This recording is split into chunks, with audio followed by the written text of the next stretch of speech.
दिल की धड़कन कोई पहली बार नहीं आई, कई बार आ चुकी है। ये पता नहीं किसकी बात कर रहे थे, हम तो दिल की धड़कन ही समझ रहे थे। I have a question. वो ये कि रवीज राजा साहब ने जो अपने पैटर्न सवाल किए हैं, ये पैटर्न सवाल बनता भी नहीं था फ़हीम से। It was a very simple kind of a question जो उनसे कर लिया गया था। लेकिन उसके ऊपर जो उनकी ये बात थी ना, ये मेरे ख्याल में वो तनकीद करना चाह रहे थे। Fahim was not actually probably answering the question. He was like यार जब जब मौका मिलता है मैं तो परफॉर्म कर देता हूँ। देखिए एक चीज़ आपने जब मुझे बोला ना बेन स्टोक्स जाने दें भाई, आप भी जाने दें।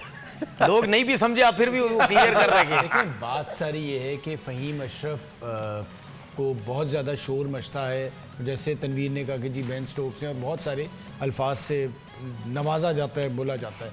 आपको याद होगा इंडिया का जब मैच था एशिया कप में, फ़हीम ने किस तरह से आके बॉल किया था, अभिषेक को किस तरह से अपने दिमाग का इस्तेमाल किया था, आउट किया था, और बहुत अच्छा गिल को भी आउट किया, बॉलिंग की थी, बहुत अच्छी बॉलिंग की थी। यहाँ पर आप देखें एक ओवर पहले आज मैच ठीक है, कैच हिस्सा है, लेकिन उसके बावजूद भी मैच जितवाया ना। हमारा प्रॉब्लम ये कि जो ये छोटे रोल अदा करते हैं ना, उन पे उनकी जितनी तारीफ बननी चाहिए वो बनती नहीं। वो जो एक माहौल बन जाता है ना किसी खिलाड़ी के हवाले से, वो बहुत ज़्यादा कायम रहता है। तो आपको दो मैच तो ये करीबी याद रह जाने चाहिए कि अगेंस्ट इंडिया उसने बॉलिंग में कैसा परफॉर्म किया, फिर आप उसे यूज़ किस तरह कर रहे हैं।